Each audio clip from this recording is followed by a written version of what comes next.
Hi, Calvary kids. Thanks for tuning in to another lesson today. Whether it's you're watching this on Sunday when it premieres, or Monday, Tuesday, Wednesday, whatever day you're watching this, I'm glad you're tuning in and continuing to stay connected to Calvary.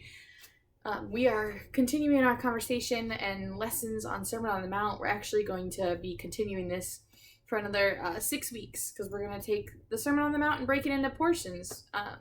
So it's really cool. Last week we talked about trustworthiness and how it's important that, what we say matches what we do, right? So we talked about how, if you make a promise, you want to follow through and you don't want to have to worry about, not being trustworthy and people not believing you. Well, today we are going to be talking about revenge and how we should treat our enemies. Because, listen, I understand that we might not immediately think of people as enemies, right? We might think of them as, just people we don't get along with or people who are mean to us. But when we're talking about enemies today, you might have some people click in your mind. And you might think, man, yeah, that's how that person treats me or any of that. And today we're going to see what Jesus says to do about that and how we should treat people who are mean to us and who do us wrong and maybe people whose words don't match up with their actions, right? So the Sermon on the Mount is Jesus' most famous sermon. He stood up on a big hill or mountain to preach about it, and each week we're talking about a new portion. And so today I want to ask you a question, just get you thinking. What do you do to show love to a friend? So I know there's these things called love languages, and there's a bunch of different ones. But, it could be really anything. What are some things that you do to show love to a friend? Maybe you're at the store and you see your friend's favorite candy and you know you're going to be hanging out with them later in the week, and so you ask your mom or dad if you can get it. Or maybe their birthday's coming up and, you've got this new game and they've been wanting to try it, so you invite them over to hang out. Or maybe, there's lots of different ways that we can show love to our friends, right? One of the things I think that I do the most is if I see something at the store or somewhere that reminds me of my friends, I'll either take a picture of it or I'll actually buy it for them, just to let them know I was thinking of them and, they're in my heart and I miss them. It's kind of hard because as you get older and life gets busier, you don't get to see your friends as often. So you really have to make an effort to show love to your friend. And, as a kid, you might be thinking there's not a lot you can do because your parents have to drive you places and maybe, you're really young so you don't have a job. But there are lots of ways that don't involve money or travel that we can show our friends that we care about them. It's easy to show love to friends who are loving to us, right? It's easy that if your friend buys you a gift to go out and buy them a gift too, because they're already loving you. They're already showing that. They're easy to love people. But Jesus says that God helps us learn to love our enemies. And so we're going to find out more about what Jesus says in the Bible about loving our enemies and how to show love to people who are not so easy to love. And so if you guys want to go ahead and open your Bible to Matthew chapter 5, we're going to be starting in verse 38. And again, we're going to be talking about revenge and how to truly love our enemies. So I'm going to start Matthew chapter 5, verse 38. You have heard that it was said, eye for eye and tooth for tooth. But I tell you, do not resist an evil person. If anyone slaps you on the right cheek, turn to them the other cheek also. And if anyone wants to sue you and take your shirt, and hand over your coat as well. If anyone forces you to go 1 mile, go with them 2 miles. Give to the one who asks you, and do not turn away from the one who wants to borrow from you. Now, I want to do a disclaimer real quick before we continue to talk about this. When it says, if someone slaps you on the right cheek, turn to the other cheek for them as well. That doesn't mean necessarily literally. So like if someone is hitting you or hurting you in any way, it's not something you should put up with. So if someone is hurting you, I always say in kids' church, the first thing you do, find someone you trust. Find a teacher, find an adult, find your parents, find an older sibling. Tell them right away if someone is hurting you. And so Jesus isn't necessarily talking about, if someone's hurting you or punching you or hitting you, just keep letting them hurt you or hit you. That's not what Jesus is saying. Because if you see later on, it continues to talk about like if someone, wants your shirt, hand over your coat as well. If someone forces you to go 1 mile, go with them 2 miles.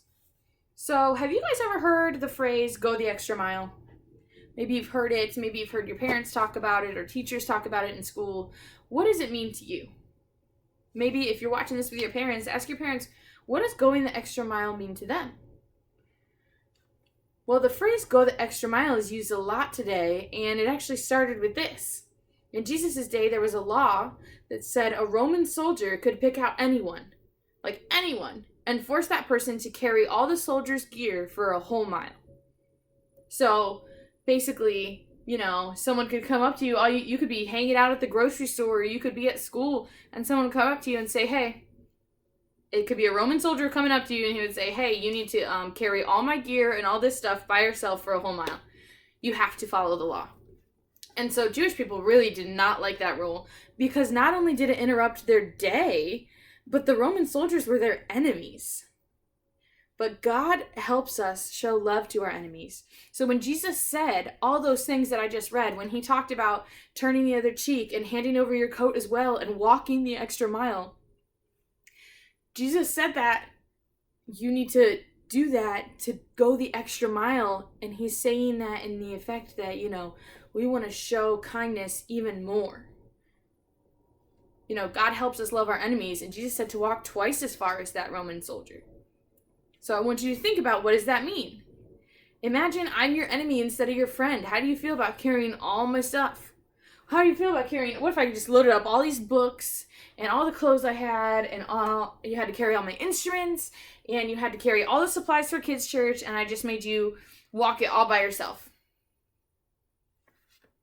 What if I said you had to walk from the front parking lot of the church and you had to circle the building like 10 times? Man, that'd be a lot of work. That's not fair, right? It's not fair to make you do that all by yourself. And then Jesus comes along and says, hey, I know you just walked 10 miles. Well, I want you to actually walk 10 more. I had you circle the building 10 times. And Jesus comes along and says, I want you to do it 10 times more. How would you feel about that? What would you say it means to do that, to go the extra mile? What would it look like for someone to go the extra mile, especially with someone who's mean to them?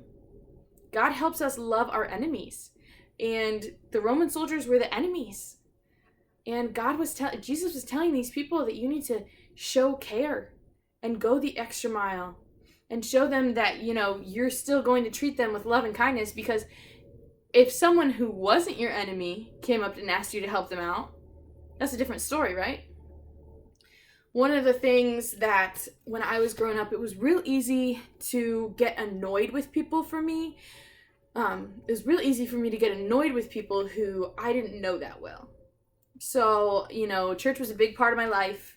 My mom was basically the children's pastor when I was growing up. She was, we were all very involved in the church. And it was real easy for me to just be hanging around the church. And so when people would ask me to do things, it was a lot easier, and I didn't feel like I had to push back if I actually knew the person. But if it was somebody new to the church, or say an older church member that I didn't really know, and they asked me to do something, I would get annoyed, because they don't know me. Who are they to ask me to help them out if they're not my friend, and they haven't shown kindness to me? Why should I show kindness to them? But Jesus said God helps us love our enemies. And so I want you to think, next time something happens and you start getting annoyed and you think, man, well, they don't know me, I don't have to do this. If your best friend asked you to do it, would you? Maybe you get annoyed every time your parents ask you to do the dishes. But if you were at your friend's house and their parents asked you to do the dishes, you'd probably do them no hesitation, right? Because it's your friend's family. You love that family. It's real easy to say yes, but maybe, you're annoyed at your mom that day, or you're annoyed at your dad that day, and you don't feel like doing it. Something I had to learn to do was begin to put myself in those shoes. Was when someone would ask me to do something, or my parents would say, hey, you got to do this, or you got to go with me here, or we have to do this for school or that for school. I would think, okay, if my best friend was asking me to do this, would I put up a fight? Would I argue back and forth with my mom and dad if it was somebody else asking me to do it? Sometimes we get real comfortable with our parents and we start thinking that, well, I don't have to do what they say because, I'm my own person. But right here, Jesus is saying, hey, God helps us love our enemies, and your parents aren't your enemies. So if we not only have to love our enemies, we should know that God definitely wants us to love our parents. I mean, there's a ton of verses about that in the Bible too. God helps us love our enemies, and he helps us go beyond being generous to them. It's not just enough to say, okay, I'll love you from afar, but God wants us to be generous with how we treat our enemies. Kind, and even if they don't deserve it, right? And so I'm going to read you real quick just a summary of what Jesus says about getting even and how to treat people who treat us poorly. It says, in verse 42, give to the one who asks you and do not turn away from the one who wants to borrow from you. So again, that rule of thumb, if your best friend was asking to play with your new video game, would you be as annoyed as you are when your little brother asks? Or if your best friend's mom asked you to clean your room, would you be as upset and angry and argue as when your own mom asks you to clean your room? It's things like that. And listen, I'm speaking from experience. This is something that I had to learn to deal with. And that's what Jesus said about taking revenge on our enemies. But Jesus, he even went further in talking about that. He told us to love our enemies like we've been talking about. And so I want to read the next portion. It's just a couple verses. It says in verse 43, you have heard that it was said, love your neighbor and hate your enemy. But I tell you, love your enemies and pray for those who persecute you, that you may be children of your Father in heaven. He causes his sun to rise on the evil and the good, and sends rain on the righteous and the unrighteous. If you love those who love you, what reward will you get? Are not even the tax collectors doing that? And if you greet only your own people, what are you doing more than others? Do not even pagans do that? Be perfect, therefore, as your heavenly Father is perfect. So what Jesus is saying is it's real easy to love people who love you. It's real easy to share with people who share with you, and easy to be kind with people who are kind back to you. But even non-Christians do that, right? Even the bad kids, the quote-unquote bad kids at your school are nice to people who are nice to them. They love their friends. They love their families. Even the kids who treat you horribly still love the people who love them. But God is saying that we need to love our enemies. And it says in that first verse, that was so against everything that they had said. Jesus said, you've heard it said, love your neighbor and hate your enemy. But God's changing the script here. He's flipping the switch. He's saying, listen, it's not enough anymore. You can't just love the people who love you. You can't just love your family. You have to love other families too. You have to love people who don't know anything about Jesus. You need to love people who have never stepped foot in church. You need to love people who maybe are known as the bully at your school. And again, does this mean you put up with any of the bullying or the hurting? No. You stand your ground. You tell somebody. You tell a teacher. But what it definitely means is that we don't bully back. If someone's calling you names at school, you should definitely tell a teacher or tell an older adult or tell your parents, but should you tell them names back? No. In fact, if we go by what Jesus says and we go the extra mile, instead of calling them names back, we should actually probably be praying for them to Jesus, asking God to bless them, bless their day, keep their families healthy.